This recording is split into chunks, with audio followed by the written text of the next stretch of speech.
NFL Week 1 is in the books, and that means for a lot of franchises, it is time to full-blown panic. But we don't panic here at Iceman and Coach. We got a lot to get into, so let's get after it. This is Football Friday.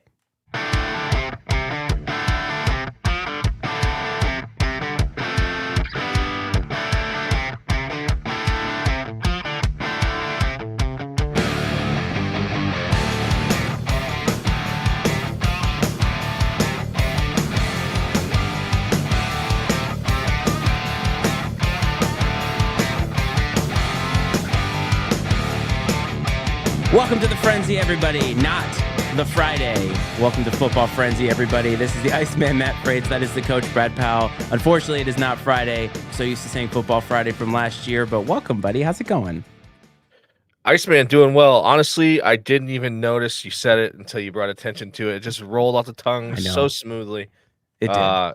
Doing well, licking my wounds a little bit this week after what happened on Saturday with the Irish. But I'm not alone in that, man. There's a lot of fan bases around the country that are feeling the same pain that I'm feeling for their teams. I'm sure we'll get into some of that. But the NFL is here. We got week 1 in the books.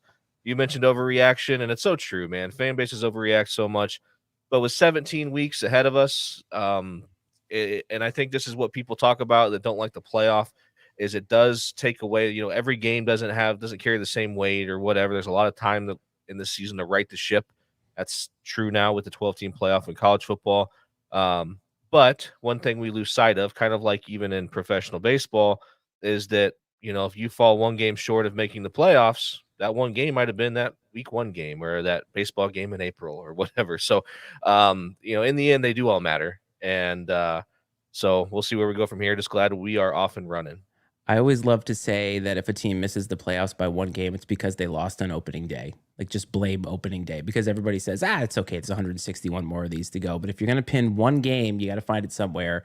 You might as well find it on opening day. But before we get into this, I do want to say something personal to a friend of mine and therefore a friend of the show. And this is something that's off script. Brad does not know about this, but I found out about this right before we came on. But a friend of mine, he is one half of the Sneak This podcast, who is a sneaker podcast out there, and he's become a friend of mine after I was on the show. And he's a coach just like I am. He coached soccer, and he coaches a lot of young people. Brad, you know that I take that very seriously, and you coached a lot of young people in your time too. And one of the kids that was on his team, they're friends with the parents. You develop relationships. They lost their 3-year-old daughter yesterday due to the heat out in Arizona. And I'm not asking you to donate money on this show because you don't know them, but I just wanted to say that it's really, really unfathomable to lose a child of any age. And if you follow me on Fire Footwear, I'm going to provide links to be able to donate because at this time, I can't even imagine what they're going through.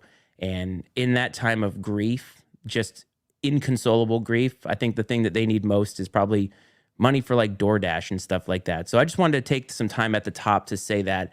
And it's hard, man, because I know you're a dad, you're a coach, and I can't even imagine. So I wanted to give a shout out to a friend of mine and friend of the show, Greg, and condolences to the family for losing their 3-year-old daughter.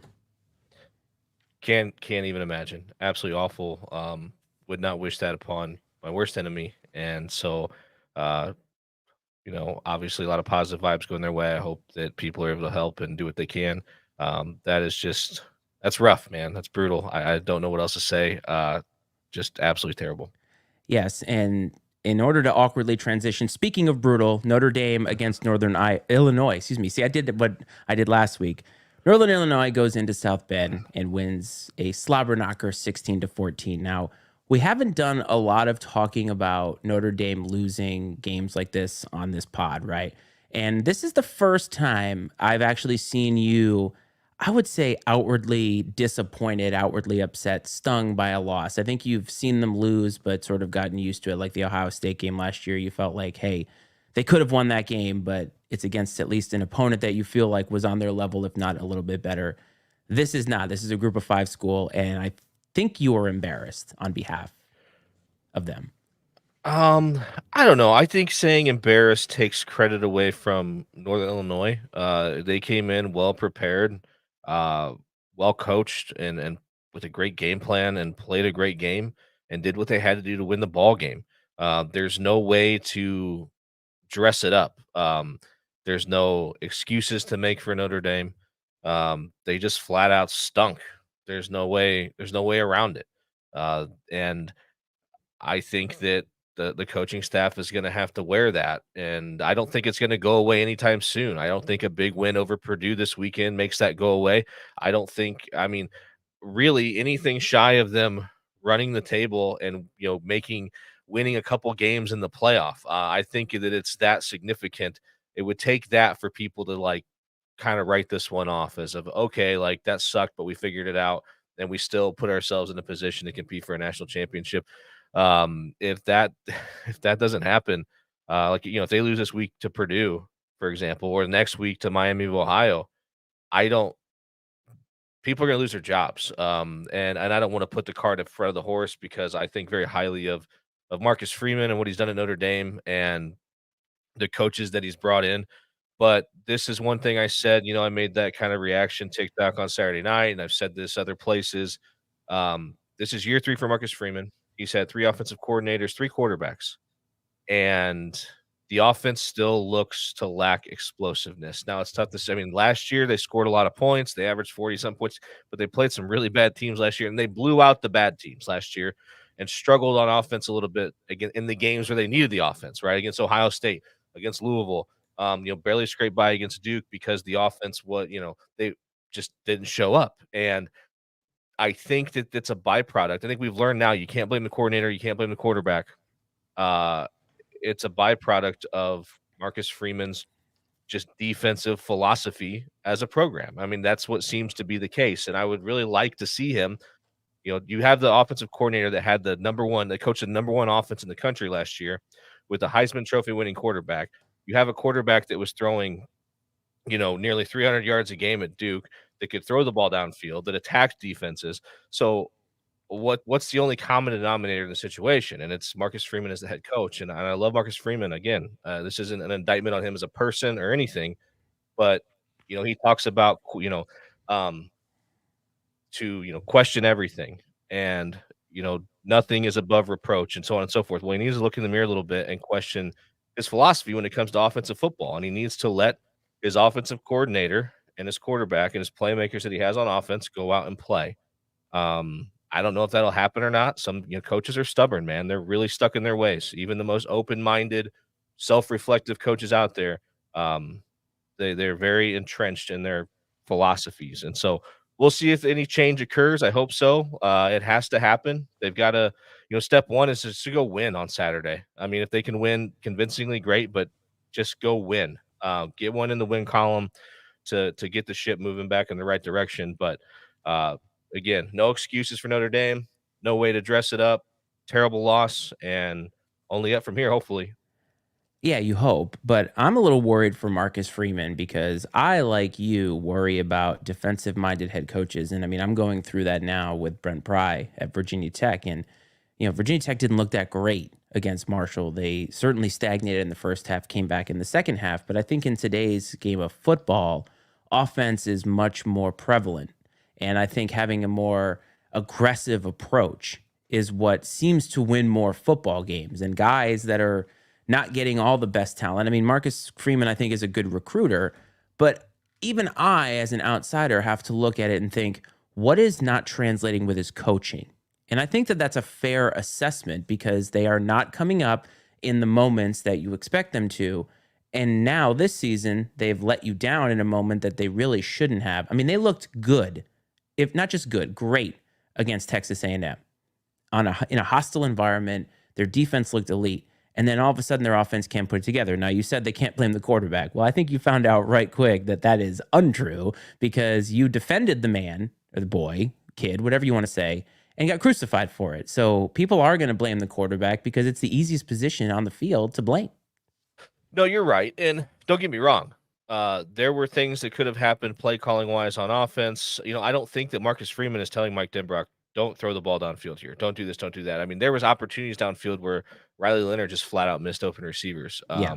Or in week 1 against A&M, he was coming off his reads too soon. He was coming off a read before the guy became open, and I think part of that was great defensive line, great pass rush for Texas A&M.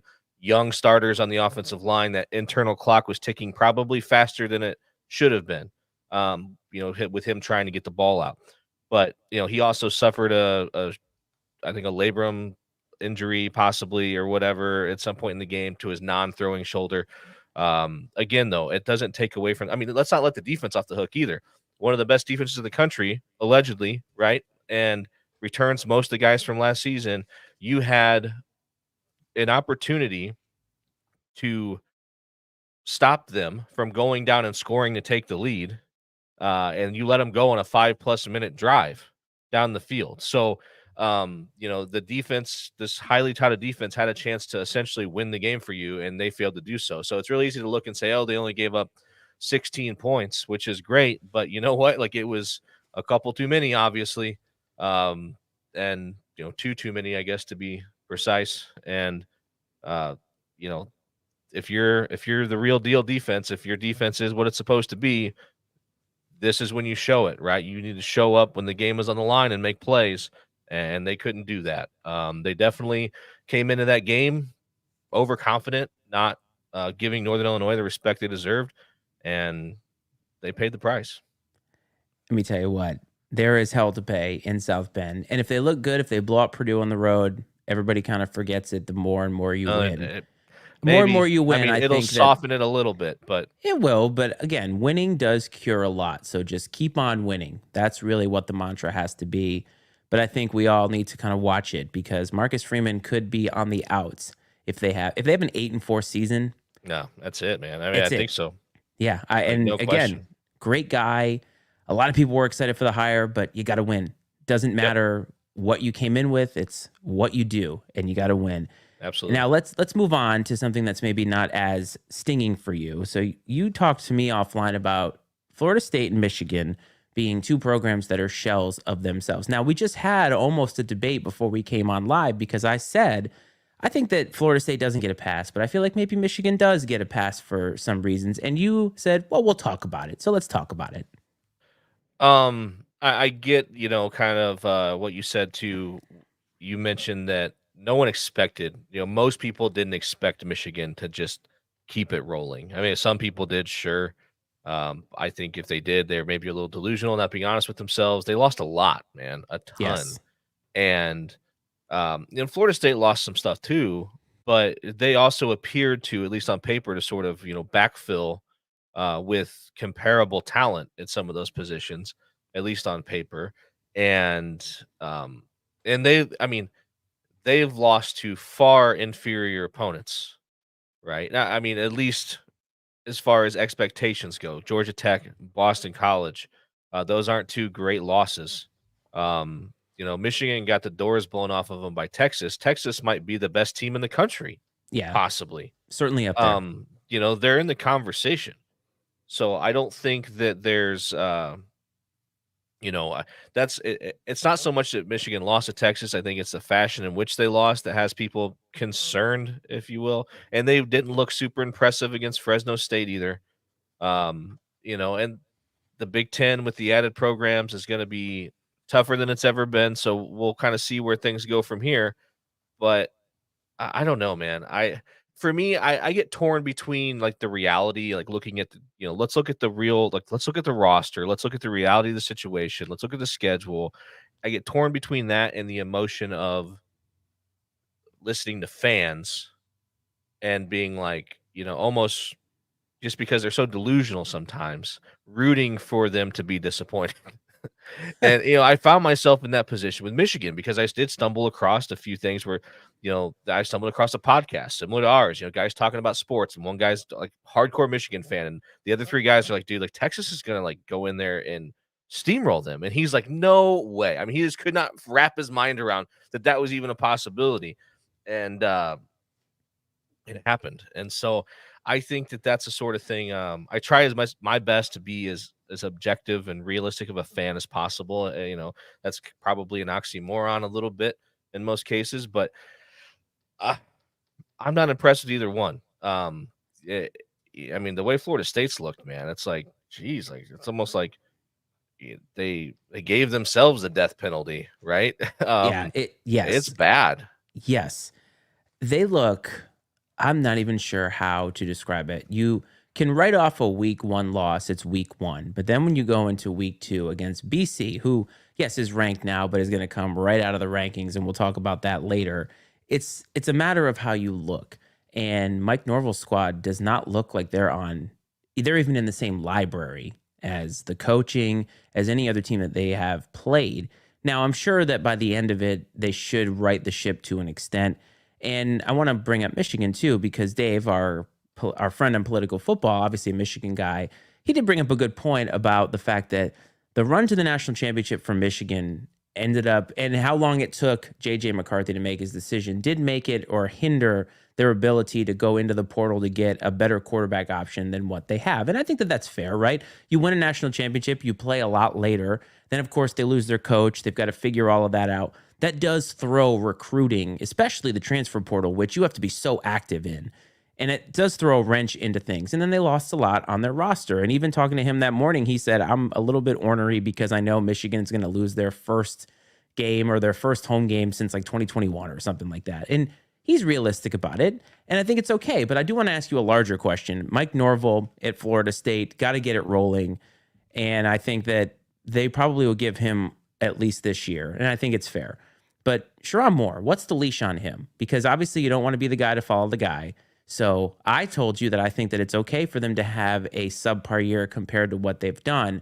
How long does it take for him to have to start producing playoff results, especially with the expanded playoff? Oh man, that's tough. I was thinking about this because I wanted to, I wanted to be critical of Sharon Moore and like, man, you know what? This is what you get for hiring, the popular coordinator, and he's not a head coach. And I'm like, you know what? I'm a fan of a team that had essentially the same exact situation I happen, was going to say, and I thought he was the right man for the job, and I think that myself and most Notre Dame fans knew it wasn't gonna be an overnight thing. Now, the cupboard was not as bare as I think it is for Sherrone Moore in Michigan, and I do think you're right. I think that, last year, the program did not do him any favors. It seems very apparent now looking back that, I don't think that Jim Harbaugh decided the day after the national championship game that, all of a sudden he wanted to go to the NFL. I think that, it was sort of a build up it was years of buildup to winning a national championship at Michigan with the plan of like, okay, this is the year, and then I'm going to go back to the NFL. And so, I'm not trying to say that he didn't put any effort into recruiting, but if you know that you're not going to be the one that has to deal with the fallout, I think it's only human nature to believe that you're not going to be putting the same focus and intensity into it as you would otherwise, and even just other members of the staff that knew they were going to be going with them, and so on and so forth. So I do think that the deep run, the fact that they knew that the staff and everything was leaving, obviously all the other crap that surrounded it, that probably ran some other people out of the program. Sherrone Moore was left with a pretty less than ideal situation. So as much as I am not trying to, apologize for Michigan or to show too much sympathy, 'cause I don't think that we can really make a fair assessment of Sherrone Moore and his ability as a head coach off these first few games. I think let's see how he grows and develops throughout the year. Let's see what he does. Does he get the team to go? I mean, there's certainly they don't have the talent they had last year. There's no denying that. And so right now, I think you have to focus on things like, is he getting the team to play hard, right? Does there seem to be effort there? Does there seem to be improvement week over week? Things like that. How does he handle himself in these moments of adversity and stuff? Those are the things you can, I think, focus on to see if he's got what it takes, if he's got the chops to be a head coach at this level. And hopefully the Michigan fans are patient and give him an opportunity to, prove that he is or isn't the guy. I totally agree. Let's see what his recruiting class looks like next year, right? Let's Yes. see what happens if they win 8 games this year, that's a hell of a drop off from a national championship. But at the same time, as you said, the cupboard's a little bit bare. That's something to build on, something to work on. And I think next year is when you can really make that judgment.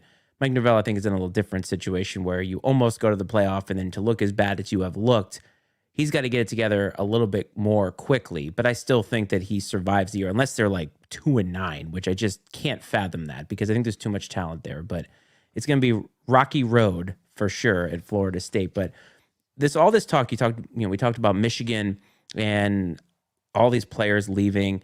And I was looking at the scores, watching some of the games, and we talked about some of these games last week, but a lot of ranked teams, they've been kind of getting by with tougher opponents. And I've noticed that a lot of these group of five schools, or even some of these lower end power five schools, are really giving these top 10, top 15 programs a run from their money. I mean, Oklahoma, another close game. Oregon, I said that was going to be close against Boise, I believe. Oklahoma State, Arkansas, that was a great game. Went to overtime. Mike Gendy and the boys get it done. Kansas State has to go on the road and play a really game Tulane team. And I think what we're seeing is that the transfer portal is not evening the playing field, but it's allowing some of these players to go to other places to shine where they would have probably sat on the bench. And I think we're getting a little bit, I don't want to say parity because that would mean that some of these teams are winning, but I think you understand what I'm saying is that some of these other programs are now able to stick with a lot better the big boys than they would have even 5 years ago. Yeah, I think, so the elite programs are still going to be there because they are going to have the best players. But Yes. I think what you're seeing now is you're having guys that maybe would have been willing to go sit at a high level Power Five school that would have been willing to go sit there and wait their turn before. Where now they're saying, no, I'm not going to do that. I'll go play at one of these other places and prove myself and still have that opportunity to transfer and go play for that big school after I've shown out for a year or two here at the level below, if you will. And so they kind of get to, have their cake and eat it too a little bit. And the good thing is it brings up the level of these group of fives. And even, I think they almost benefit group. I think a player would rather go play for a good group of five school than go play for like a bottom feeder in one of the power conferences. You know what I mean? Because they want to go win and compete. And they don't want to go out and get their heads kicked in every Saturday by whoever. Well, they get to play too. So Yeah, like they actually have tape whenever, I mean, some of these guys that obviously are going to these group of five schools, they're getting looks at the draft, and a lot of them are getting drafted. And so you have to have film, you have to have game experience in order to be able to do that. And if you're sitting on the bench at one of these elite programs hoping for playing time, I don't think that that's necessarily doing you any favors in the long run unless you get said playing time, but it's so hard. I mean, think about all of the guys that went through playing for Nick Saban. You talk about just at the running back position alone. Think about if you were a running back that was third on the depth chart there. How hard would that be to get playing time unless you just waited it out for these guys to yeah. graduate? Now, you go to a Tulane, you go to an Arkansas, you go to an Oklahoma State, you get to be the big man on campus and maybe get a little bit of a different look. So, it's been something that I've noticed, and I thought this weekend, we said that the slate of games wasn't very good. A lot of really close games, and so I think we undersold just how much the talent is sort of coming back. Now, if there is a team that did not compete whatsoever, and I'm going to say this, and it's probably true, it's probably the last time we're going to talk about these guys for a while, but Colorado gets shit kicked in Nebraska, which is what we said was probably going to happen. And it really wasn't close. The team looks soft. I said that to you. And I think that the support overall for Coach Prime is starting to dwindle, not just from us, I think nationally. And I think they are very, very close to being completely irrelevant. But I want to hear your thoughts before we move on. I think the gig is up, man. We talked about it a lot that all these antics and things, they're gonna get old real fast if you're not winning football games, and they have not been able to do so. And it's not like they're close. Even it's not like they're out there competing and they lose a hard fought contest late in the fourth quarter. They went out there and just got the doors blown off of them by Nebraska. Now I think everybody thinks Nebraska is going to be pretty solid this year, but um, I think that everyone's over all the shtick when you're not having the wins that are coming along with it. And it's just like some of these things, the whole Shadur, him, don't tells the band not to play so they can play Shadur's rap song when they score. Like it's so stupid. But these are also the types of things that you would never hear about if they were winning, even if it was true, even if he did tell, you know, it, I know it's true, but I mean, if they were winning games and he told the band like, "Don't do this because we're gonna play Shadur's rap song," it would be cool. Everybody, like, that's awesome, man. Sure. Like they're doing, but all these stories, you're gonna hear more stories of things that are happening behind the scenes because they're not winning, and so it's just like if you when you're in a new relationship, right, and you're in the honeymoon phase, those red flags most of the time or whatever, those issues are there, but you're so happy and struck by love that you overlook them, and then once that newness of a new relationship wears off, all of a sudden you start noticing all these things, and when things aren't going well, you start nitpicking at these things, and they become a big deal when they really existed all along. And and that's probably kind of true with what's going on in Colorado. I think a lot of these things have been happening. It's just it hasn't produced the desired result, and so they're going to come to the forefront now. The story is going to be the circus instead of the actual football on the field, because there's just nothing to talk about when it comes to the football on the field. And I, I really, I'll say it right now. Coach Prime will not be the head football coach at Colorado next year. All right. Well, you didn't think he'd be the head football coach at Colorado, period. So this is That's a true. complete 180 for you. And by the I way, I know, man. can't.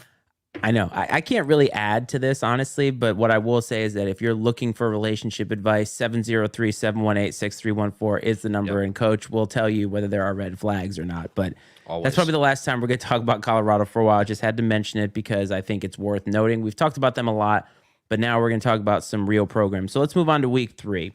So there's actually quite a few matchups here, and we're not going to get to all of them. First one, Arizona at Kansas State. We're going to get some Friday night lights, Big 12 style. And we got 2 ranked teams, Arizona traveling to Kansas State. I just talked about the fact that Kansas State just came off a really tough game against Tulane, going back home, 7.5-point favorite. But we got 2 quarterbacks. We got Avery Johnson, the kid with the hair for Kansas State. And I believe it's Noah Fafita. If I'm saying that incorrectly, my apologies to the man. But I think they're both looking for kind of a statement win, especially like for Arizona in the Big 12. It's really a big night for the Big 12 because you were very high on them being a much more solid conference overall. Now they're getting an island game on a Friday night. That's kind of exciting for them. Yeah, I mean, I think that the Big 12 is full of a lot of what I call like maybe like B tier teams. And I don't mean that as an insult. I just mean like I think that they have a lot of above average programs. And they do kind of lack an elite front runner a little bit this year, but I think I think that it's fair. the group that is near the top, I think the top half to top 2/3 of the Big 12 are really strong. And these two teams that are squaring off tomorrow night, Kansas State and Arizona, these are two teams that people have kicked around. I've heard throughout the preseason of having a chance to win the conference at some point in time. So I think that it should be a good game, and hopefully they put on a good showing, being a standalone game on a Friday night. I think Kansas State's the better team, and I will that would be my pick to win the game would be Kansas State. But I hope for their sake they're able to go out and, like I said, put on a good showing for the country and show them that despite losing Texas and Oklahoma, that the Big 12, that they're here, they belong as one of the power conferences. And speaking of belonging, Wisconsin, Camp Randall is hosting the old Crimson Tide in Alabama now, which is fascinating because for some reason it feels so beneath Alabama to travel to Wisconsin. I'm not sure why, but this is a stadium that is notable for its fan interaction with Jump Around. And Jalen Milroe and the boys, I would say they didn't look all that great for like 3 quarters against South Florida. What is it with Alabama and South Florida? They look like shit against them last year and then this year at home. What is it about them? Do they just have their number? Well, last year they played like a friggin' hurricane or whatever. It was like a monsoon. It was gross, but yeah, I don't know. Maybe that South Florida, maybe the Bulls got the Tide's number, possibly. But they ended up putting a big number up there and making it look good in the end. And Yes. I'll say this much: a lot of people would give the SEC crap for not traveling on the road to play a lot of these other power conference teams. And I feel like you're seeing more of it here lately. And I kudos to the SEC, man, for taking the show on the road. And they're like, we're tired of hearing you guys whining up there in Wisconsin or Michigan or wherever. So, that's fine. We'll just come there and kick your ass too. And so I give them credit for doing so. I wish that Wisconsin was better and they were going to be a more formidable foe, but I don't think that's going to happen. The thing I think could be interesting is how the team responds, especially in a very, very now they've been in hostile environments before, but this is a new hostile environment, right? This is not a known commodity. And again, Kalen DeBoer, first year, lots of expectations, but I think he has a seasoned quarterback in Jalen Milroe, and I think that does help out a lot. Obviously, he's got a ton of talent too.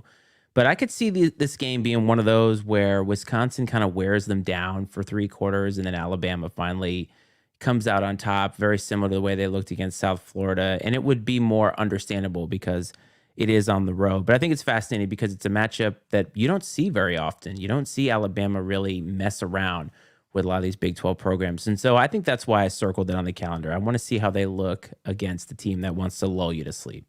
I feel like you're overstating the environment of Camp Randall a little bit. Like All I right. don't get me wrong, it's one of the good venues in college football, one of the better traditions in college football with jump around. But when we're talking about Alabama, you know, and you're talking about going to Death Valley at LSU, going to Auburn and the Iron Bowl, going to the Swamp, going to play between the hedges in Athens, and then Camp Randall. I mean, hey, you know what? If Wisconsin takes care of business and or they cause problems for Alabama because those people are so wild and crazy, come at me next week. But I just don't think it stacks up, man. I think there's only a couple environments in the Big Ten that would stack up, and that would be, the Big House when Michigan's good. I think obviously the Horseshoe, and then now with Oregon, and then of course Penn State, especially if it's a whiteout or something like that. But Wisconsin is definitely a mid tier environment, in my opinion, as far as being hostile, if you will. People in Wisconsin are so nice. I mean, they'll probably all be hammered. They'll have that going for them, but That's what matters. we'll see. That's what matters. But hey, when I'm right next week, I will make sure to have as many people from University of Wisconsin as possible tune into the show so they can tell you how they feel about you. But speaking of teams that aren't worth the money or the paper that their money is printed on, the Boston College Eagles and Tyler Budge, who continues his revenge tour all the time against them, still feels that they're fraudulent. They're traveling to a real big boy now. They're traveling to Mizzou. They're 17-point dogs on the road. They're ranked for the first time in I don't even know how long. Thing is, though, they have Bill O'Brien. Now, Bill O'Brien has a lot of coaching experience. And so this is not some guy who is not familiar with the big time moments. I mean, geez, he was Tom Brady's offensive coordinator for a while. So he's seen the big time. He's not going to be scared of the moment. But I think when it comes down to it, Missouri just has way too much talent. And I feel like the Eagles are in way over their heads. Yeah, we got Bill's got the pesky Golden Eagles out there battling. I agree. Going into a tough again, I don't think Columbia, Missouri is a what I would call a difficult environment, but it's a good No. football team, talented, and we'll find out if Boston College, and so we kind of keep building on what we've seen so far. I expect Missouri to win, but I would not be surprised, kind of I think as you're alluding to, if Boston College is able to make a ball game out of it. That wouldn't shock me one bit. No, probably for a while, but I feel like it's so hard to keep up when top to bottom your roster is just deeper and better. And obviously, Missouri has built a great program, and we've talked about that. But to your My team point, just lost to a MAC school, so I I'm don't. just saying. But to your point, remember you said at the beginning of the season that I think it was Missouri's coach said if we don't sell out the first game, we're not where we need to be. So that speaks to the lack of environment, I think, at Mizzou. But I think when it comes down to just the X's and O's, BC just isn't going to have it long term against the Tigers. And Love speaking coaches of the, calling out fans, by the way. I Absolutely love know, it. I know, and you love calling out fans, so that actually you are kindred souls right there. But speaking of other people you like to call out, Brian Kelly, LSU, 7-point favorites on the road at South Carolina. Now, this is an interesting choice because game day decided to go here, and whatever they decided, that's fine. And maybe this is the best matchup because it's SEC. This fascinates me because you and I both feel like LSU is teetering as a fraudulent school. They did not look well. I don't say they did not look good. They got outmatched against USC in the first game. And I looked at the score against Nichols, folks, and it was like 28-21 in the third quarter. And I was thinking, what is happening down there? And now they got to travel to South Carolina. Now, Shane Beamer he wants that signature win, right? And I gave them a lot of crap last week during crunch time, said Kentucky was going to take it to them, and the exact opposite happened. So please do not bet anything that I say. And I'm going to tell you what, I think the people in Columbia are ready for a fight, and I think that Brian Kelly's squad has a real chance of getting completely exposed in this game. I agree. I think so too. is there again, this is kind of one of those things when you're winning covers up a lot of things or makes people overlook a lot of things. Is there a more odd culture fit in college football than Brian Kelly at LSU? I don't disagree with you at It's all. Remember just the so fake bad. accent? Yeah, and again, Oh, people overlook that shit when you're winning. Um, he's struggling, sneaking by nickels, obviously losing at USC. I think USC's gonna be pretty solid, so let's not, um, I guess, pile on that one too much yet. But no, man, I think that it's yeah, I agree. I agree, Mike. It's not good. I yeah, it shocks me that they're a favorite. Like, was it 7, 8 point favorite, like you said? yeah. I'm very Yeah. surprised by that, because that is a tough environment, and, those are fans that are desperate for a real winner, and they're kinda starting to put it together, and LSU is gonna be kinda, like, backing in there a little bit, and I think I don't so. think it's gonna go well at all. I'm Um, I think that Brian Kelly's already lost the locker room. Like, I just do not think that those players are jazzed for playing for him. But I yeah. don't know, No, and I it's all agree. I mean, say what speculative. you want about Ed Orgeron, but, like, that dude was, like, literally, like, born to be the LSU I kinda football miss coach, Coach you O, know what I don't mean? you? I miss him. Yes. Uh, yeah, Brian, it's just so awkward, man, so awkward, and, that's another one that I think that, they lose a few more games this year and things could get ugly in a hurry. I think Oh, he's got I don't know, I saw something they were talking about, I don't know if it's him or Mike Norvell, maybe both of them have gigantic buyouts. But again, we talked about it last week, especially in the SEC, man, they're not above writing a check to make sure it gets done. 100%. I mean, not to get political, but just have Trump try to raise the money for firing Brian Kelly, and it'll happen down there in a heartbeat. You know it. Biggest buyout ever. That's all it'll be. So that one's interesting to look at. But we got some old Pac 12 rivalries, man. And Oregon State, Washington State still hanging on. Now, some breaking news that happened today that we don't have all the information on, but the Pac 12 took some teams, I think from was it the Mountain West? I think it was like San I Diego didn't even see State, this today. Boise State. Yeah, they added 14. They added four teams. It was like San Diego State, Boise State, and some others. So they're trying to rebuild themselves with teams that geographically make sense. So we're not going to get into that because Coach obviously So didn't they're see it basically today, but poaching the Mountain West. yeah, essentially. And we've Yeah. said that this is going to happen, that we're going to see tons of movement because the Pac 12 didn't want to go away. If they did, they would have just gone away. But you got the Civil War and the Apple Cup. Now, it's only week 3, but rivalry games always matter. It doesn't matter where they get played and when they get played. And so this is fascinating because Oregon hasn't looked all that great. Oregon State doesn't have a team that is nationally recognizable the way that they did last year. And both Washington State and Washington are not nationally relevant, but these are rivalry games. And I feel like this is the time for the two Pac 12 schools to finally say, hey, we're still here.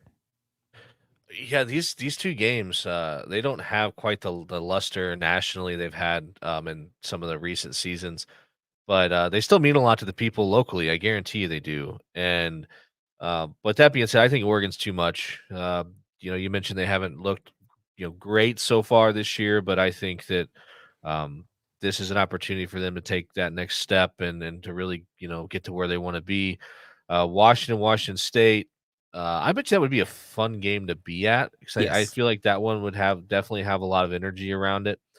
Uh, is that in It Washington? yeah, it's in Seattle. I believe so. They do that. I think just like they do it down in Knoxville. I think they do the sailgating a little bit up there in Seattle for the Washington games. I believe. But, that'd be fun to take part in sometime, but no, I think that, we'll see if Steve Belichick's defense can keep the Cougs in check. He's just lucky that old Mike Leach ain't over there on the other side to light it up, but, I know. Rest definitely, 2 great rivalries, though, like you mentioned. Throw the records out the window. I think we're in for some good football there. What I wanna know is, are Oregon State and Washington State gonna play the Pac-12 championship game against That'd be each other? great. The de They should. facto They Pac-12 sh- title game. they should. I mean, conference Why champions not? technically get into the playoffs. So let a 5-loss team into the playoff because they're a conference champion. But two more games left, and there are teams. So Virginia Tech is a 15-point favorite on the road against ODU. Now, ODU looked good against South Carolina, did not look good against East Carolina, which I picked the Pirates last week during crunch time. You took is it the Monarchs? I think it's the Monarchs, Yeah, right? yeah. I hate this game. You know why I hate this game? Because ODU on paper has no chance to win. Virginia Tech has looked terrible in the first half of both of their games. It's on the road. It's 6 o'clock. Like, this is one of those games where it's a night game. We've already lost to ODU at their place. Whoever started scheduling these things for the Hokies needs to get fired immediately. Virginia Tech by a million. That'd be I think, great. right? It's just like you feel like I feel like they're a team that they haven't played their best football yet. You just keep waiting for them to break out, right? You just keep Yes. waiting for them to have that breakout game where they okay, this is who I thought this team was, and I'm gonna go on record and say that's gonna be this week, man. Man, I sure hope so, because these slow starts are killing me. However, on Saturday, our T-ball game is at 9 a.m. and got moved to 9 a.m., so I am free to watch football all day long, Perfect. which means if you're a TikTok follower of ours, you're going to see a lot of reaction videos from the Iceman this weekend, let me tell you. Last game, Notre Dame at Purdue. You already mentioned it. I do not have the spread on here, but I think really the question is, how do the Irish respond? How does the coaching staff respond to what happened, and do they look dominant? If they look dominant, move on to the next week, but are you feeling okay about this game, or are you nervous? Shoot, I don't know. I'm not nervous. I'm not nervous because I don't know that the only way this game could really tell me anything is if they lose. I don't think a win tells me much. I think because that's the expectation, just go win. And then it's just like, okay, like little exhale, I guess, but then like go do it again next week. Um, I don't know if there's a way in which they could win the game that would really shift my perspective at the moment. But a loss would tell me a lot, a ton about this team and where things are headed, unfortunately. And I hope that we don't have to have that conversation next week. I hope that I don't have to revel in that on Saturday, and the Irish go get the W. I don't know what the spread is either. Either doesn't matter. They just need to win, plain and simple. Now, if the Irish put up like 63 points, do you feel a little bit better that, okay, maybe we finally figured some things out on offense? Maybe if they go out and especially if they go out and throw the ball downfield and they appear to be attacking on offense, I will feel more optimistic. But again, they kind of sort of did that last year against inferior teams. So, I mean, I think I need to see it be like consistent, and unfortunately, we're not really going to get an opportunity for a few weeks to see them against what I would consider to be no disrespect to Purdue or Miami, Ohio, but like a formidable opponent that's on the verge of, top 25 being Louisville. I'd hate if they go out here and light it up and are super aggressive against these next two teams, then go into the Louisville game and their rear ends pucker up and they're back to, you know, being ultra conservative in a game where there actually might be sort of something on the line. Um, that's really going to piss me off, and a lot of other Notre Dame fans as well. Well, I will say this, that your reaction video got a lot of play, should have gotten more play, quite honestly, because I think you actually had a well thought out take, which is why we are not a popular show, because we have well thought out, logical, reasonable takes around here. Yeah, if I would have went on like fire Marcus Freeman, whatever, probably had a million views of people be like, hell yeah, I agree. I know, and you should have done it, but maybe you'll get a chance to do it after Oh this weekend gosh, I against. hope But not. let's hope not. Don't put that on me, man. But look, there's a lot of games coming up in the college slate this weekend. We obviously didn't get to them all, but if you have an opinion or a game that you think is going to be good, or you want to let us know what you think about our opinions, don't forget you can call 703-718-6314 is the number. And we're going to move on to some NFL talk. But Brad, we're going to do something a little bit different here.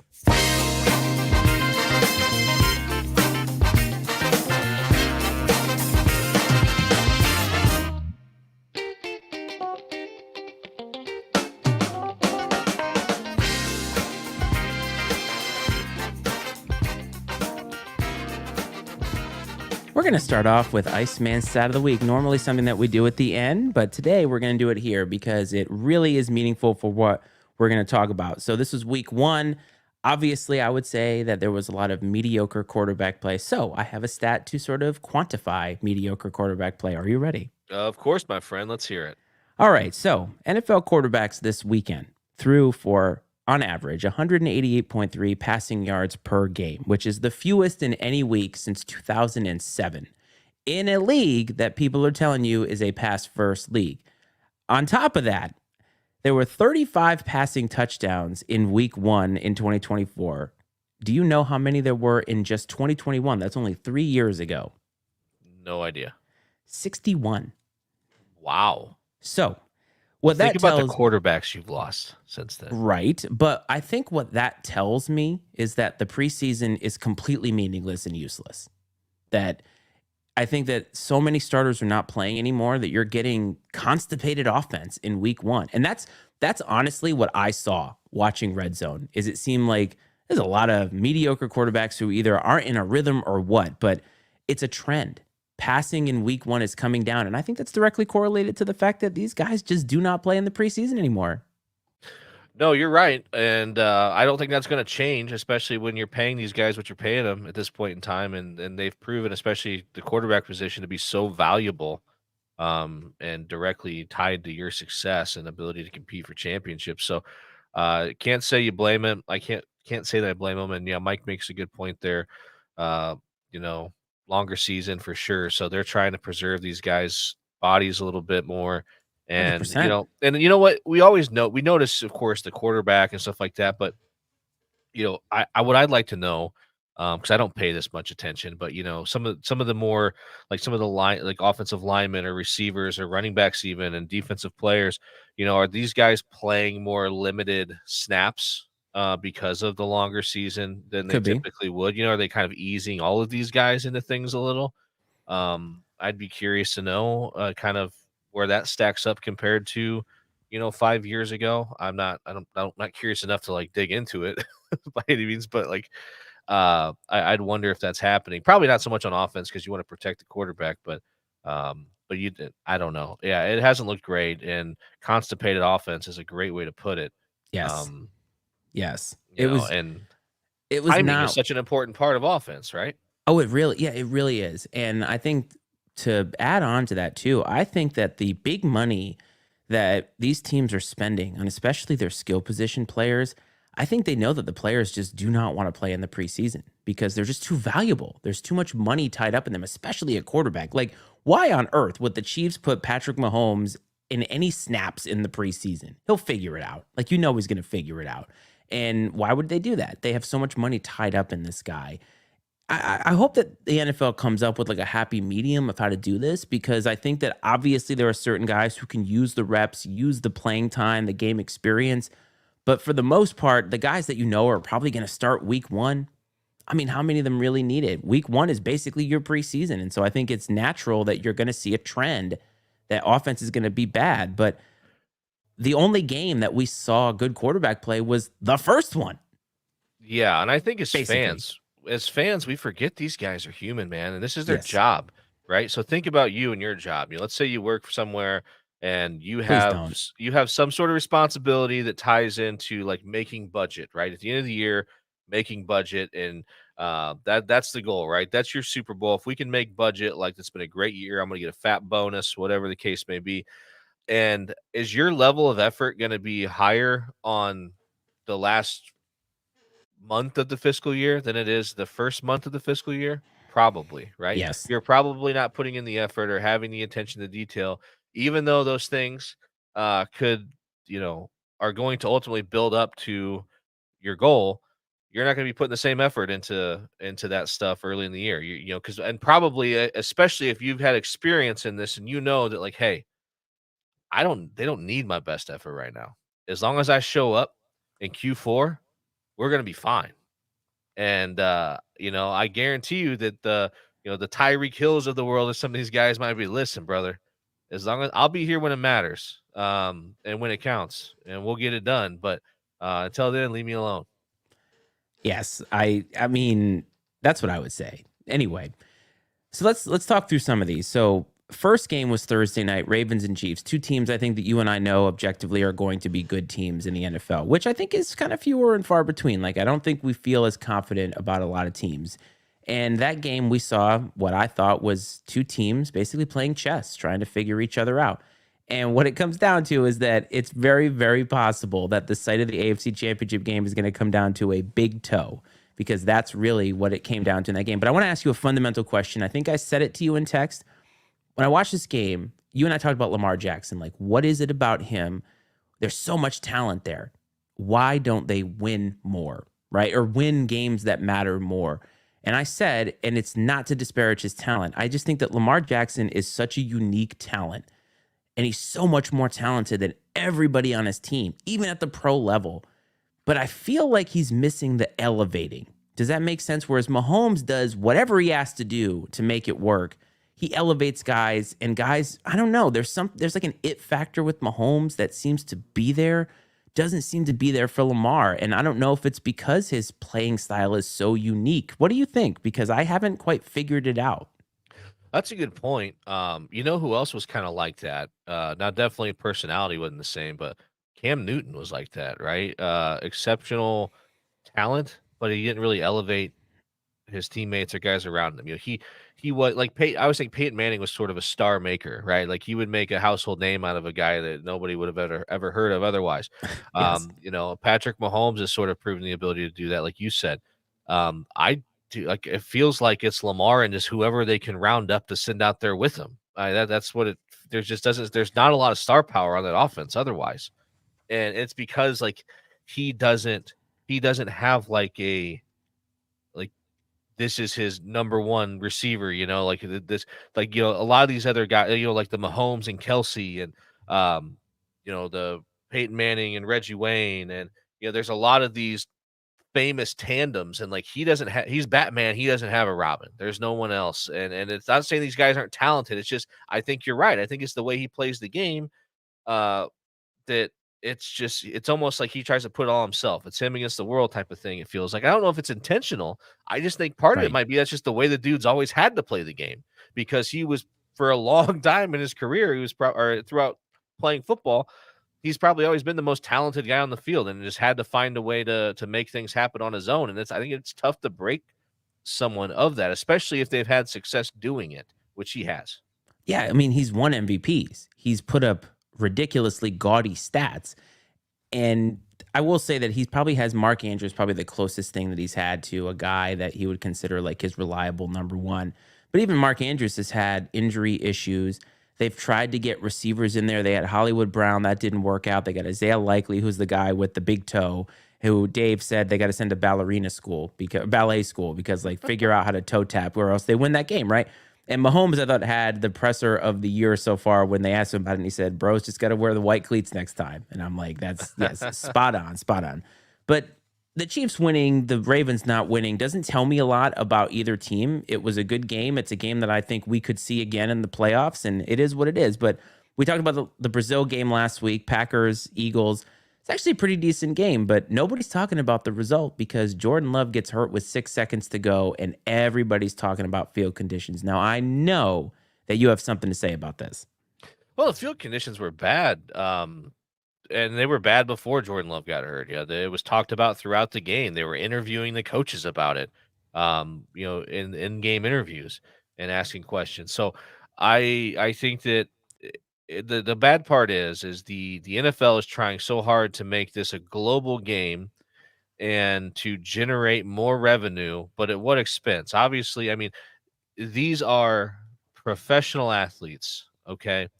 And especially the nature of this game and how physical it is and how much wear and tear there is on the body.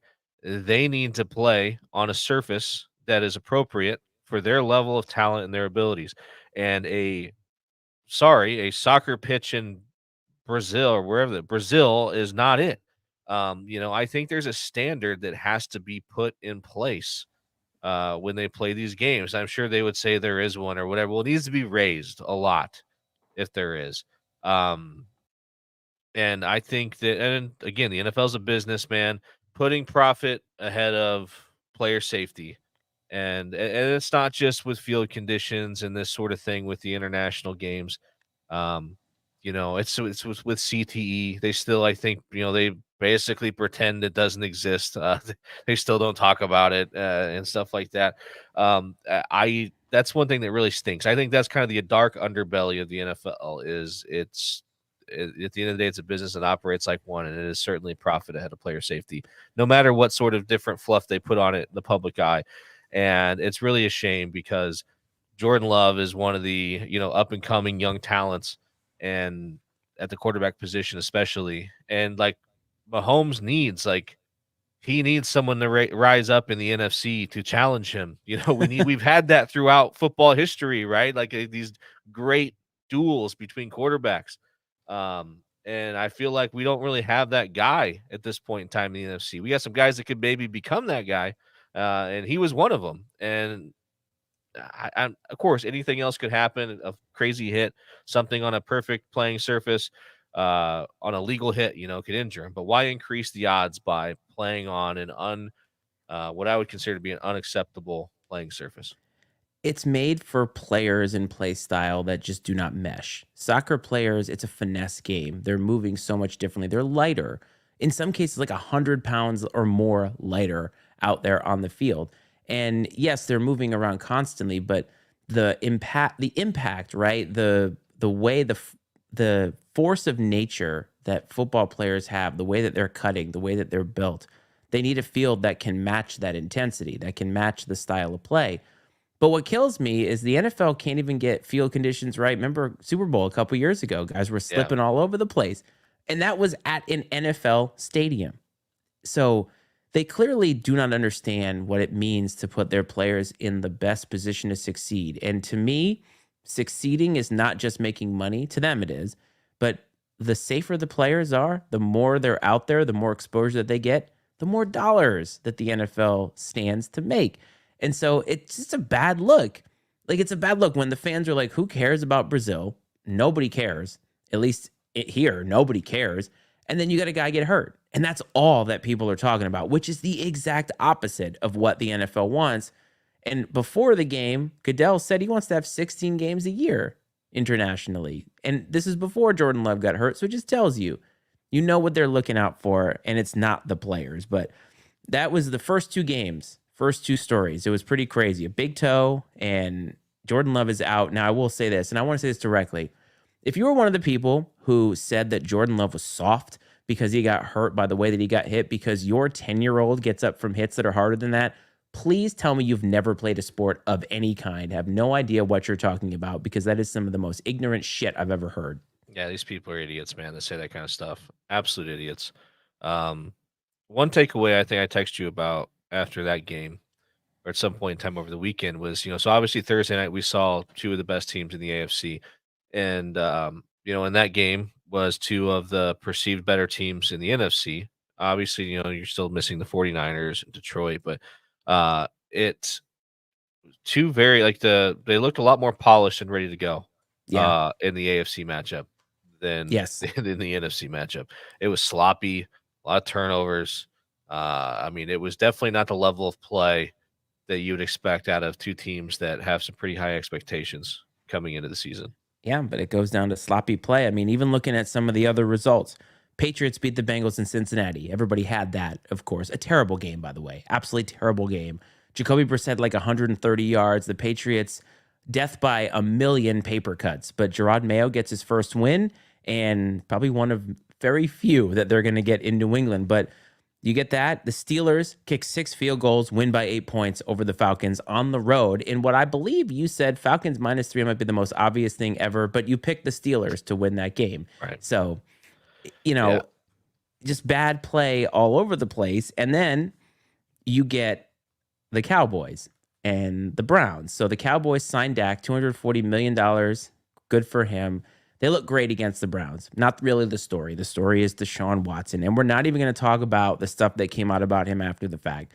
But I don't know how you thought about it. I looked and watched him play, and I thought that is a man who no longer knows how to play quarterback at an NFL level. And you know what? I'm tickled pink because the Browns hopefully are saddled with $239 million guaranteed that they cannot get out from.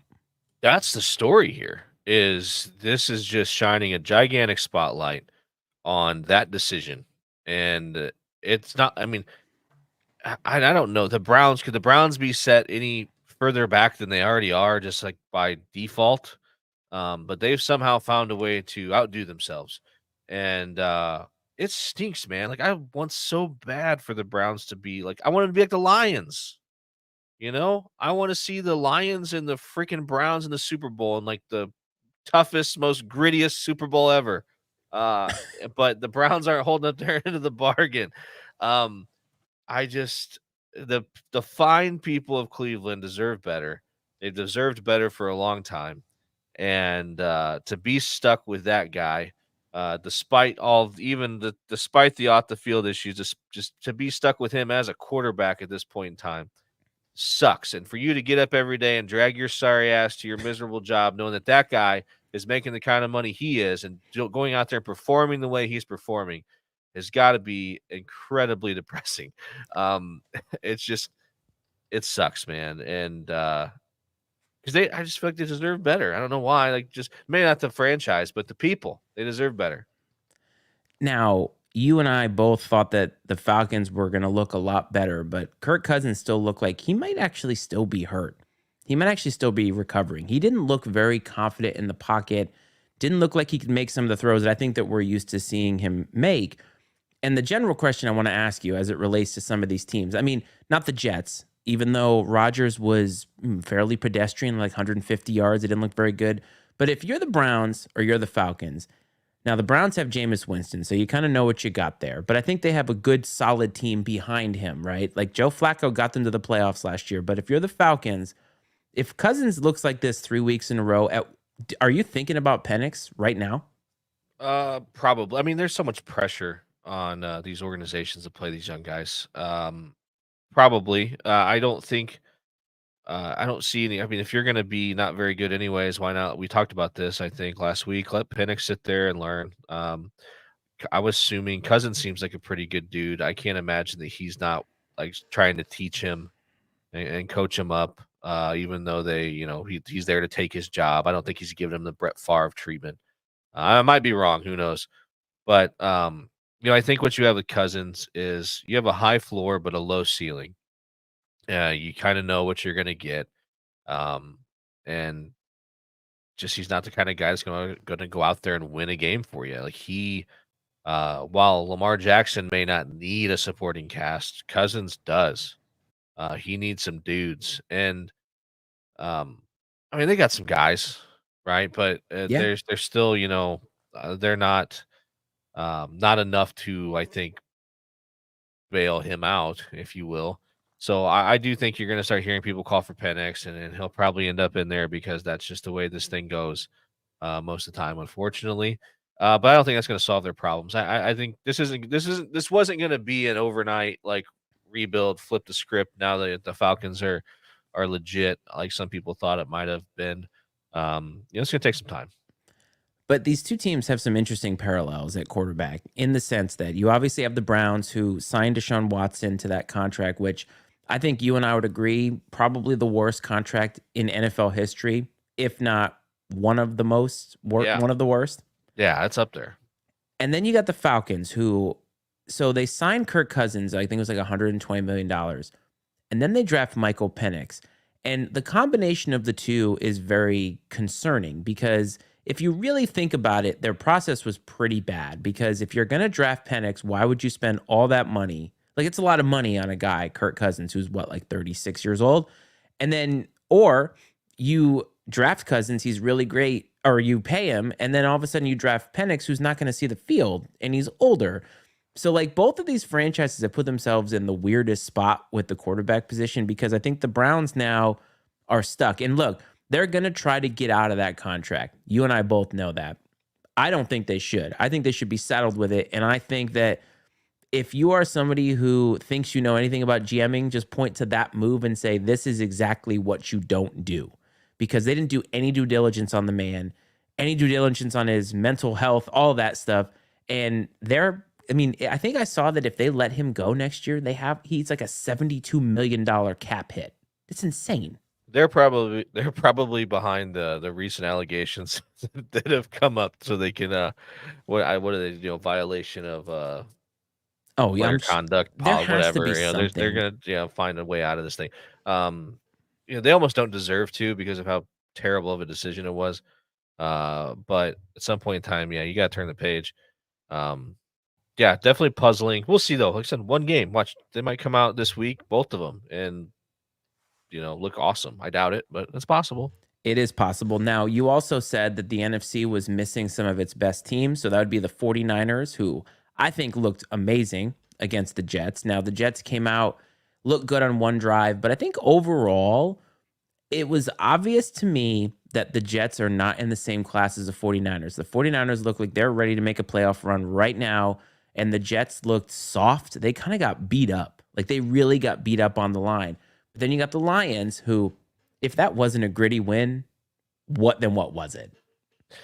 Yeah, I was happy to see the Lions get the victory, of course. I thought that, I've been nervous. I expressed my uh, concern that, maybe this grittiness shtick maybe would fade or wear off and whatnot, especially over the course of a couple seasons. But here we are, and then they look to be right where right where they finished off at, which is nice. And then you're right, the Jets didn't look great, but I'm almost willing to give them a pass because I think the 49ers are really good.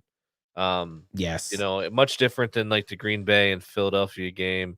Maybe two evenly matched teams that didn't play very well. The 49ers look great. And of course I'm not going to be able to think of his name, but the dude that filled in for McCaffrey running back, just a stud, straight stud. Yep. But Kyle Shanahan's showing just like the old man that he's a star maker at the running back position. Now Oh McCaffrey yeah. was already a dude, but like I mean, how many guys did he turn out? Did Mike Shanahan turn out and probably make Hall of Famers with his run game? And so just plug and play, man, in a Shanahan offense, and that's what they're doing. They looked really sharp, and I talked earlier about someone needing to rise up to meet Mahomes, and people might be like, well, the 49ers, yeah, 49ers, yes, but Brock Purdy ain't it. Like, he's good and he does a good job, but like he's good enough to not lose the game for you. And I don't want to throw the game manager tag on there. I'm not saying that, but like he's not going to win the game for you. Same with dude in Detroit who Goff. Goff. Same with Jared Goff, man. The Lions are very good. And thank goodness the rest of the roster is extremely talented that he doesn't have to play outside of himself. And that's how I feel about Brock Purdy in San Francisco is the roster is extremely talented, so he doesn't have to play outside of himself. He can play within the offense, and there, I guess, as you say within the system, but he's not a system quarterback. I don't know. Maybe he is a system quarterback, but he's a damn good one. He's just not a star.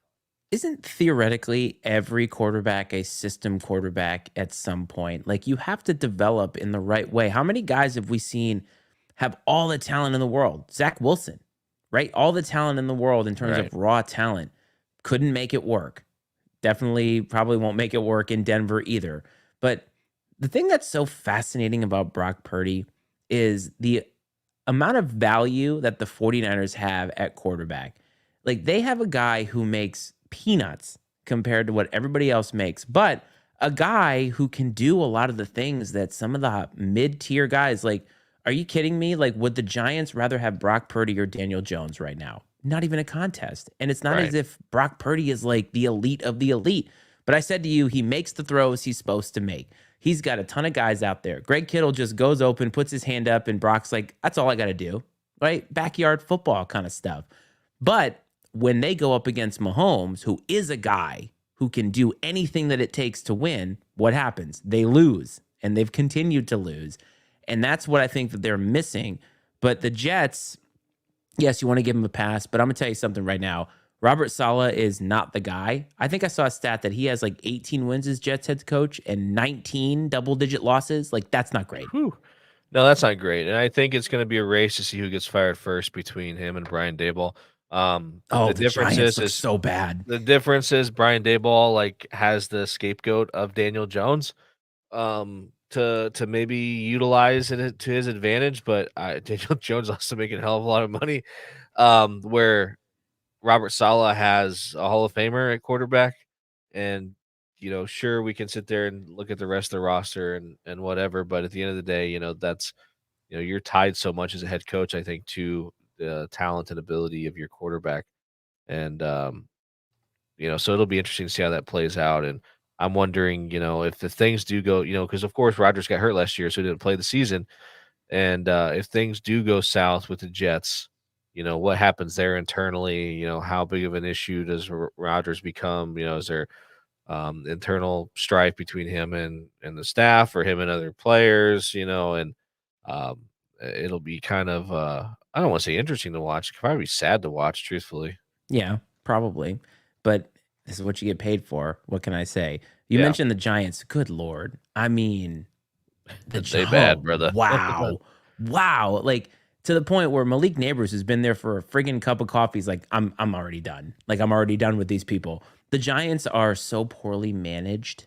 Like, if there is ever panic mode, just go for the number one pick now. Like, do it. Dayball's done, probably. The GM probably done. Like, there's so many things about the Giants that are poorly run. But hey, Jimmy Harbaugh gets a win in his debut. It wasn't pretty. Like, the Chargers look like a Jim Harbaugh team to me. And I know you didn't get to watch a lot of it, but No.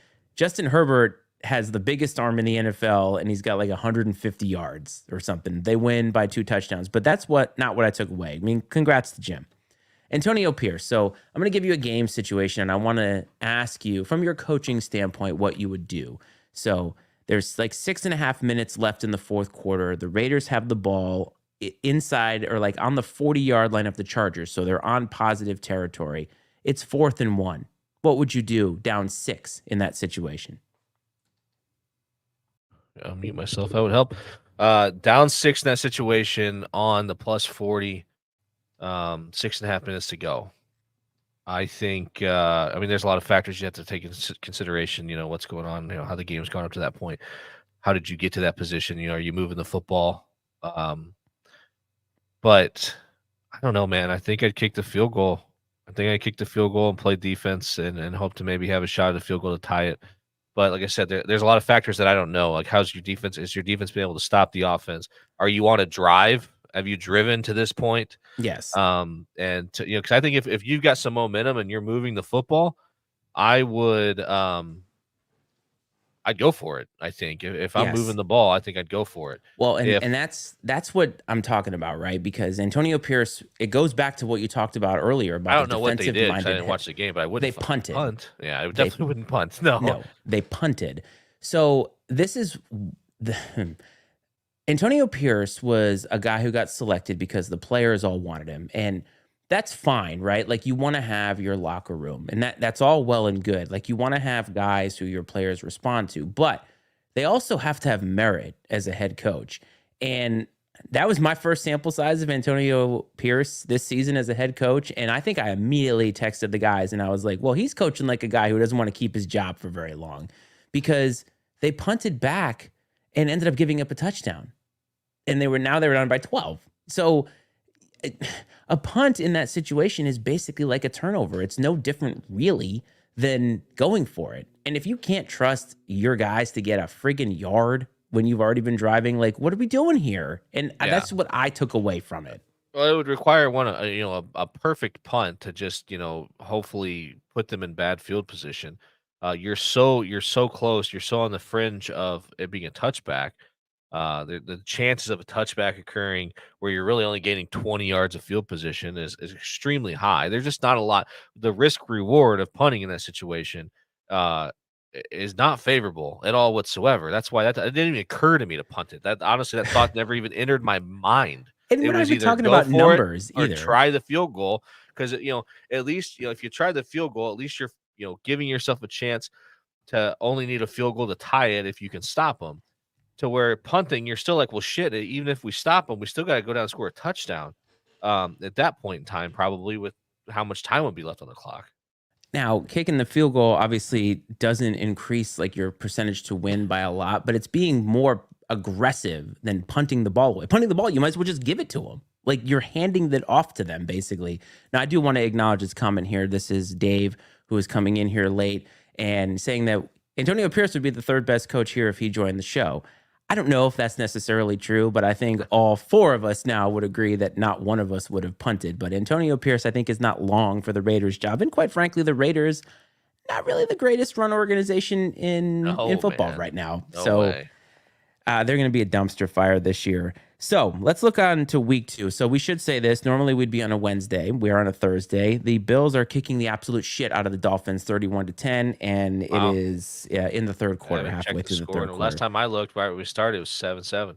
It is not anymore. Tua has not looked all that great. A couple of interceptions. But let's talk about some of the games. So you're a big Baker Mayfield guy. You're a big MCDC guy, and those two hurricanes are colliding this weekend in Detroit. So how do you feel about Bucks and Lions? I'd be so jacked, and not to get Jared Goff or whatever, but if freaking Baker Mayfield was the quarterback of the Lions, I would just be losing my mind. Like your wet dream. Oh my goodness, yes, I would love it. But anyways, I I think the Lions are rolling. They looked really good last week. I think that they're gonna take care of business this week, but I'd expect the Bucks to give them a ball game for sure. I think that, again, Baker's got that grittiness, man, that toughness to him that we like to talk about here, and, so I think they're gonna be game, but, I don't know how you could pick against the Lions here. By the way, couldn't the Browns use a quarterback like Baker Mayfield? Yeah, man, if they would only been fortunate enough to draft a guy like that, I know. you If only, if only. And speaking of the Browns, they get to travel to Jacksonville. Now, this one's fascinating to me because the Jags, they're one of those teams where we talked about it a couple of times where they need to really ascend. Trevor Lawrence, I don't know if he's ever going to live up to the expectations of being the number one overall pick, but I still think that he'd probably be taken by a lot of the teams that are in need of a quarterback. But I'm not sure if he's ever going to be what people thought he was going to be. But the Browns, on the other hand, have a quarterback who's completely lost. They have no idea what's going on. And so this is like a redemption game for both of these teams. But I feel like the Jags have a better quarterback situation despite the global idea that Trevor Lawrence may not be what everybody thought that he was going to be coming out of the draft. Yeah, I mean, you had to think, man, look what Doug Peterson did with, freaking Nick Foles. Let's see what he does with, Trevor Lawrence, and, Hopefully, you don't know but though. there's so much stuff, man, that has to, that goes into this success. I mean, obviously, the roster around you, um, of course, coaching plays a big part in it, not just the head coach, and then it's not always, we talked about it, I think maybe, I don't know if last year, this year, a lot of times when Trevor Lawrence has played football before he got in the NFL, he probably took the field every week with the most talented team on the field. And the receivers he had at his disposal were probably far superior to who was covering them on defense 90% of the time. And when it's just pitch and catch, man, like in college, coaches talk all the time. Your quarterbacks say, in college, everybody's open. It's almost shocking how poor some quarterbacks play in college because compared to the NFL standard, everybody is open in college all the time. And Hmm. and so, I mean, so for guys to miss guys, it's crazy because the window in the NFL and how fast those guys are and how well coached they are, is at such a higher level than it is in the college game that nobody looks like you have to throw guys open, and fit things into really tight windows. You have to anticipate a lot more than you do in the college game, and maybe that's just something that he hasn't been able to pick up. And it looks like Tua's concussed again. It sounds like how's that? Or are we just or is Dave just having some fun? I don't know. I don't have the Yeah, I game don't on, so know. I mean, I hope not because no that was kidding. brutal to watch last year. So, but that would be something that we would definitely talk about that. Seattle Seahawks, Geno Smith, who continues to somehow play in the league, are traveling to Foxborough. Now, this would be notable if either one of these teams was good. Let's put it that way. Patriots, I think, are not good, despite the fact that they won. The Seahawks, I think, are decidedly mid because they really should have beaten the Broncos a lot worse than they did. Bo Nix did not play very well whatsoever. And this is one of those games that you wanted to point out because of the cross country trip. But I feel like, my goodness, thank God this is on Red Zone. Yeah, I do think that it's not, they talk, I mean, as common as it should be, traveling across country, I do think there's something to be said for that. The time change, so on and so forth. But at the same time, these guys are professionals. Yeah, it probably doesn't affect them as much as people like to think it does or pretend it does. Um, the Pats getting a win last week, I think, is huge. Unlike the NFL or unlike the college game where you maybe get, these guys are not as mature at times and might be feeling themselves a little bit. I think, professionals know that every team is good. You have to prepare every week. I don't think they really go into any game taking anyone lightly, and they shouldn't. And so, but it's also a lot easier to prepare and be focused after you just got to win. So I do think that the Patriots kind of have the leg up in that sense that there's a lot of positivity right now around the team. They get a home game. Seattle's got across the country. Seattle was in kind of a dogfight. And so with what was it Denver? Is Yes, that right? at home. They only won by Yeah. 6 points, despite the fact that Bo Nix, I think, had like 42 attempts for 150 yards. Yeah.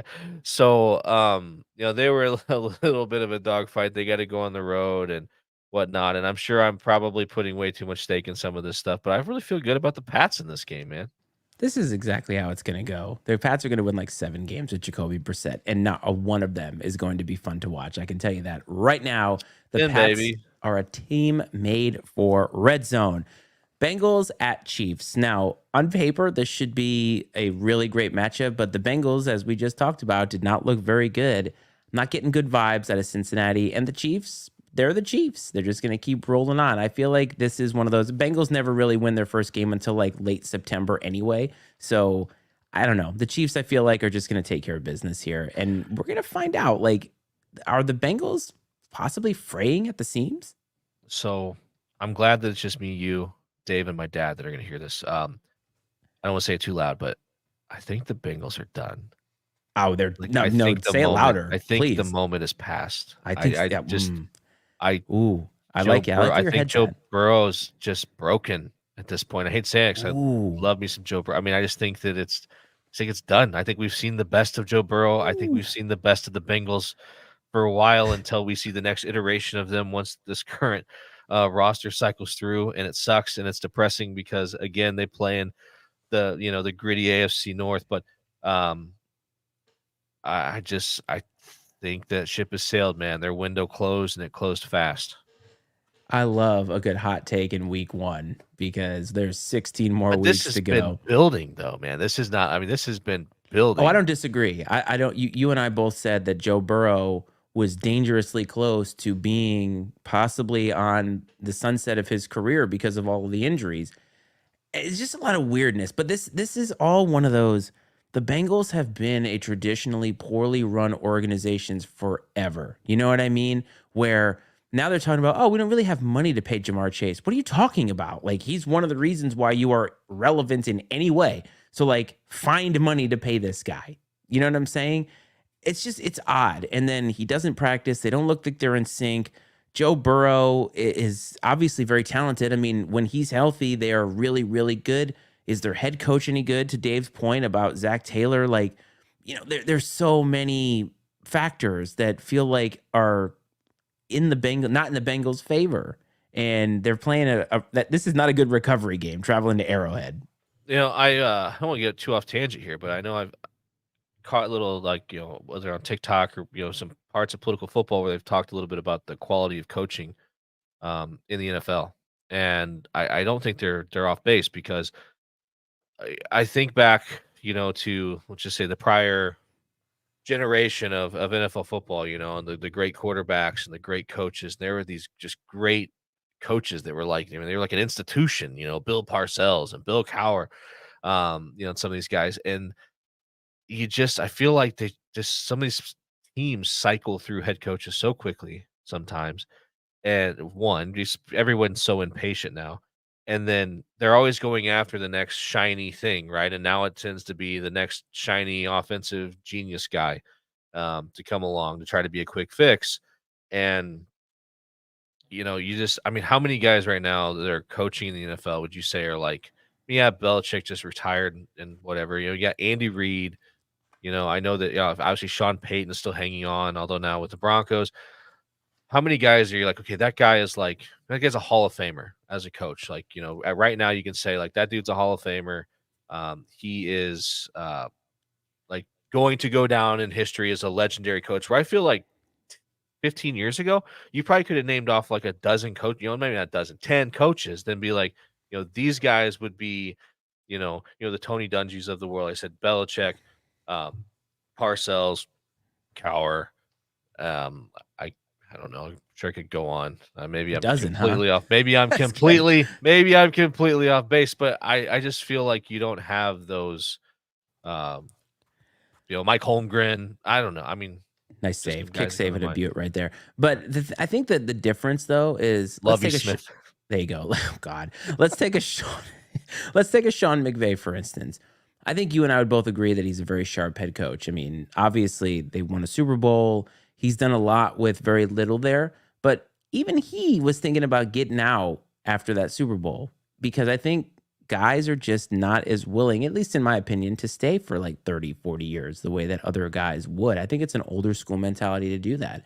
And so perhaps that is going to hinder our feeling of a guy that's really good for that moment. I mean, The thing is you don't know. Like a Dan Campbell, great example. Seems like a guy who would be in Detroit forever. And if he's there forever, they're going to do a lot of winning. And that's Yeah, and he's an older school kind of guy. I mean, but you do have guys that you feel like, yeah, they could, like Kyle Shanahan. Kyle Shanahan finally get that Super Bowl under his belt. And now we're talking about him as one of the greatest because he's obviously a great coach. He's for sure. obviously successful.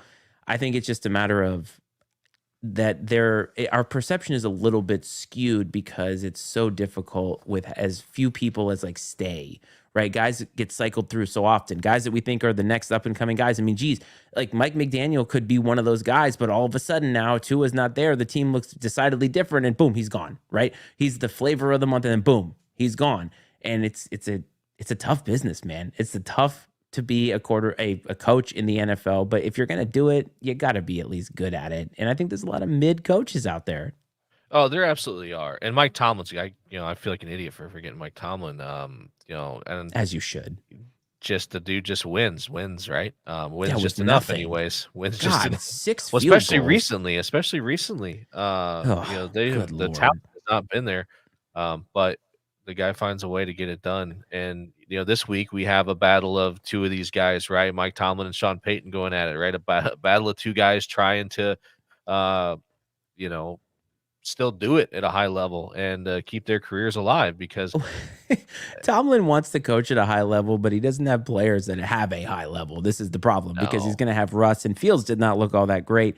The no. Broncos, I mean, Bo Nix, look, you got to give guys passes for like week one, but I don't think there's much about Bo Nix's game that's going to translate to this is the guy. Like, he's not going to be Drew Brees. That's not what he has. He doesn't have the arm strength for it. He's older. And not McVay, Sean Payton, my boy, Sean Payton is just trying to hold on. He's trying to hold on for some glimmer of hope that he can resurrect a career that has been long over in the dumpster.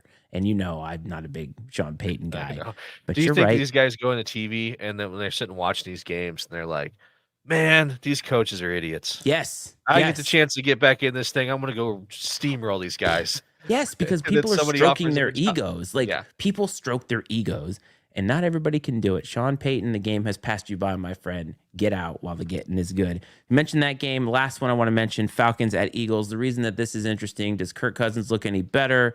Do the Eagles look good still? Like they still, I think, have some potential, but obviously losing Jason Kelsey, there's a lot of continuity that they're missing on the offensive line. But I think they're going to get it going. They got a big win in Brazil. Didn't have anybody get hurt really, so let's see how they look there. But Coach, we have one more thing that we have to get to because man, we got to a lot in this hour and a half. But you still have to instill some wisdom on the masses.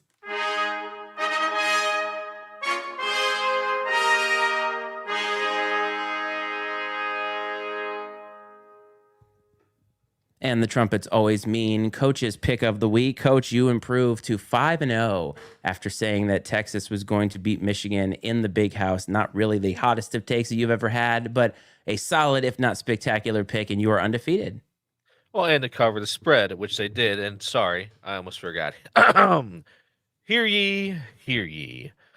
If by now you haven't realized that you are missing out an opportunity to make a lot of money by tuning into the pick a week every week, I don't know what to tell you. Such a crock of shit. Um, 5-0. The proof is in the pudding, Iceman. 5-0, and I was tempted this week to maybe shift my focus to the NFL, but I think that things are still a little bit rocky in the National Football League. Too soon to make any bold predictions, so I will stay in my lane and pick another college football game this week. Um, I didn't get to do a very good job at disguising my feelings about this game earlier in the show, and so here goes nothing. This week, the Alabama Crimson Tide travel north of the Mason-Dixon line to take on the Wisconsin Badgers. And as you said, these ain't your daddy's Wisconsin Badgers, and no, they are not. They may play jump around, but by then I feel like they will be laying down in defeat. The game will probably be well over by the time the beginning of the fourth quarter rolls around. Give me Alabama to cover the 16-point spread at Camp Randall over the Wisconsin Badgers. Roll Tide.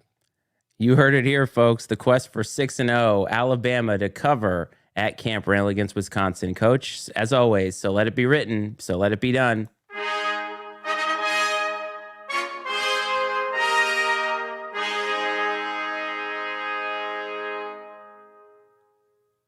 What can I say? The proof is in the record, but we haven't seen a dime from any of those bets. So all I can say is that there is a lot to talk about this week. We got to a lot, we missed a lot, but there's more football to be had this weekend. So, Coach, before we get out, do you have anything that you'd like to impart on Dave and your dad and anybody else who ends up listening to this? No, thanks for chiming in, guys, and listening. It's been fun.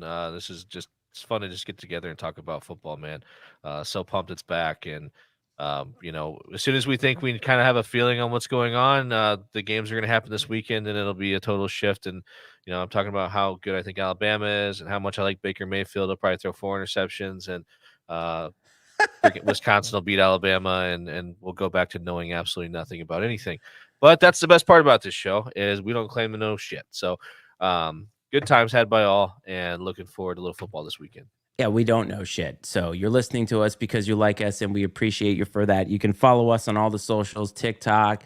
Obviously, you can listen to us in audio podcast form. And if you do, a big thank you to you. Subscribe, rate, review, all that good stuff. That's all I can say. But listen, going to watch a lot of football this weekend. We've got a lot more football to be had between now and the Super Bowl.